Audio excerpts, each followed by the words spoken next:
Hi guys, and welcome back to the Lord's Table, and I am doing part 2 of the previous video where now I'm sharing the process of the whole adoption and the things that we faced. My name is Samantha, and if you haven't subscribed to our channel, please do.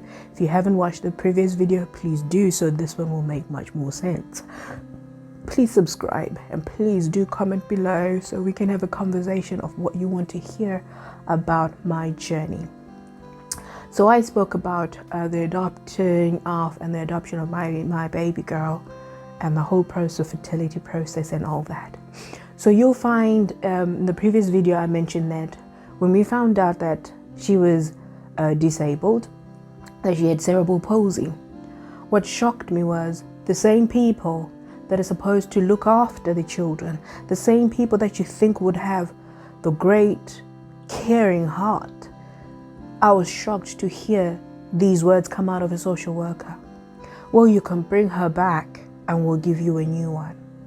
It's as if I was exchanging a doll for a better version of a doll, or changing a pair of shoes for a better version. Because she had a disability, they said bring her.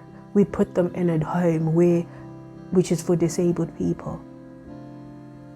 Aren't disabled people? Aren't disabled babies lovable? My husband and I decide we will take her on cerebral palsy or not. She's the baby that we wanted, and we've wanted her from day one, even before we knew the challenges that she had. And now we know the challenges, we want her even more.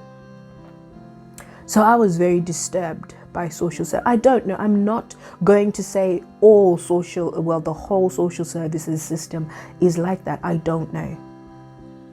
But for her to say that is something that they do. And I was pretty disappointed by the social services in Zimbabwe. Yeah, I'm going to get a backlash for that, but I was.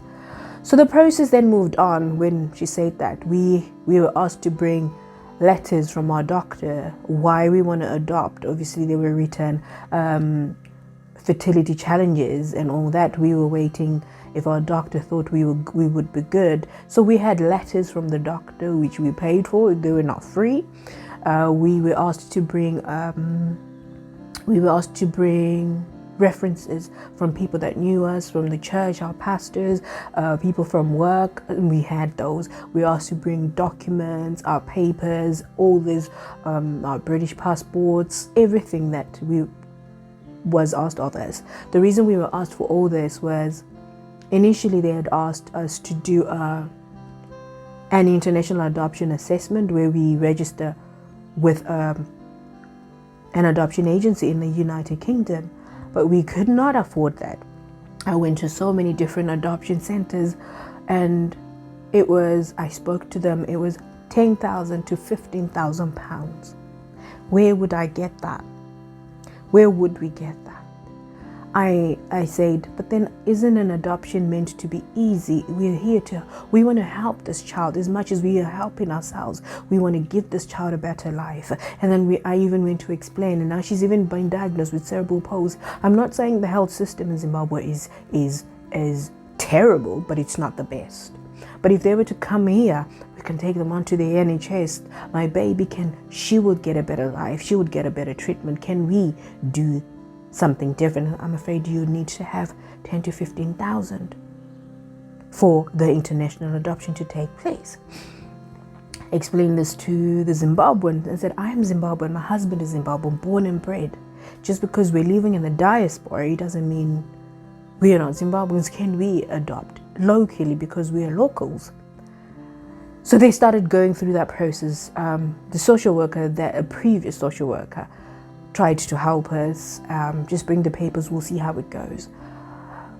Says, but it would be better if either both or one of you lived in the country. And can I tell you, we wanted this baby so much that I moved home. A lot of people don't realize I moved to Zimbabwe for about 6 months. And I lived there for a while, waiting to see and processing, and everything was sent. So she was from another city. So the papers were moved to the city where she was now living with the foster mother. And during that process, they lost the paperwork. The paperwork got to Harare, where she was living, the capital city, and After months, and after it got to Harare, the whole process started, but it was very delayed. 6 months went by, nothing had shifted. Brought more information, more documents that they wanted, nothing shifted. A year went by, they wanted more information. So when we were in Harare, they said, oh, we've actually realized, this is like 6 months after they'd lost the papers, we actually realized that she was from that city, so her case should be dealt from that, she should go back to that city so her process can be done in that area. Here, there, left, right, back, it was chaotic. We took the papers back to where she was found, and during the process, again, papers were lost, and it took us another 5 months in waiting. This is a whole year gone by. Her first birthday came and went. Her second birthday came and went. Her third birthday came and went. We could not adopt. It was difficult because every year, maybe once or twice, I would have to go home to spend time with her. We both would have to go home and be with our daughter. So imagine God blessing you so much, but you can't be with that blessing because people want to have money in their hands. Adoption systems have to be made easy. I don't know if you agree with me. Adoption systems have to be made easy. You see celebrities, because they have money, it's easy to adopt. What about me? What about Jack? What about Jill, who doesn't have anything, but they have a pure heart of gold and they want to help somebody? What about them? Adoption systems across the world should change. Once you've checked, we got police checked. We did all the process. Once you've police checked, once you've done the reference checking, once you've done all the medical checking, whatever you need to do, you should be free to give that person a child, because they are making somebody's life better. So can you imagine 3 years we've been flying through to and fro just to see her and to be with her. And the first time, this was just after her second birthday, and she said, she saw me walk in when everybody was walking, because I'd gone to town and I'd left her with my little sister and a friend and a few cousins. And so I went into town. I said, I'll be back. So when I came back in, she looked at me coming in. She goes, Mama. Oh my, I cried. She goes, Mama. And she just started crying. Everybody laughed. And I was like, what? She was quiet all along, and the moment you say a word and she hears you and sees you, she says Mama. And that was her first time to say Mama. And the doctors, obviously cerebral palsy and all that, and the doctor said she's an intelligent little girl.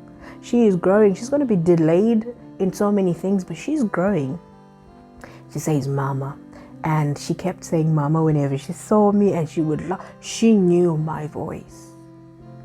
But can you believe and can you imagine that my husband and I were robbed of 3.5 or 3 years, 8 months, if you like, of spending with our daughter, because we do not have enough money for international adoption.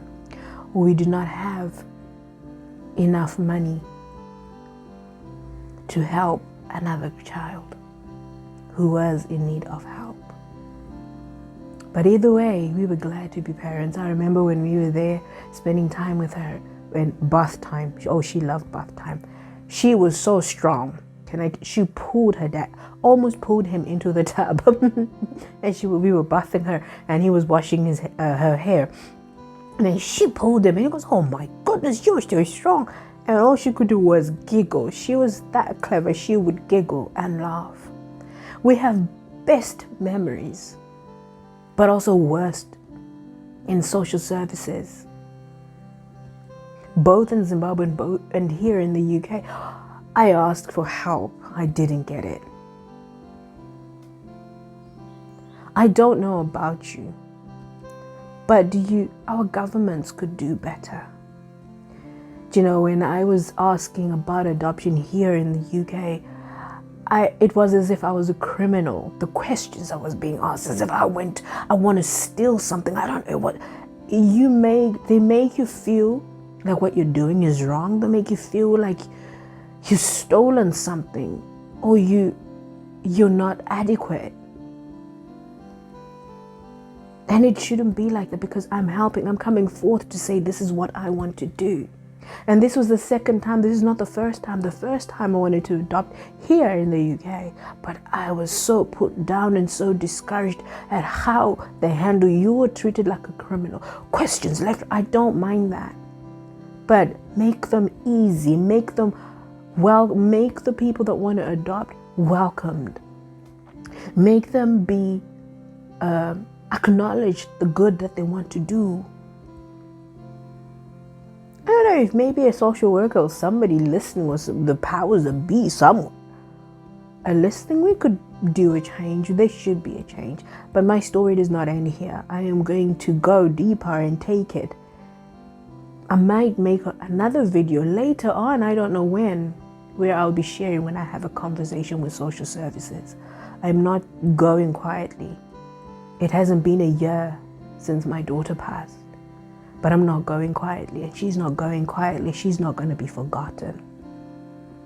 There is a woman out there, there is a couple out there that need things to be eased out for them, that need the process to be easy. And once again, like I've been saying, trust the process. There is something. I'm so excited for what God has in store for me. Yes, I'm in pain. Yes, I'm hurting. I got to a point where I was angry with God. God, how could you? But at the same time, I understand that God's plans for me are for good. I understand that He will not give me things that I cannot handle. And I understand that He's my greatest cheerleader. And as I encourage myself, I encourage you to understand and know that God is faithful. Whatever we are going through, whatever you're going through is building your muscles for greater things. So that's what I went through.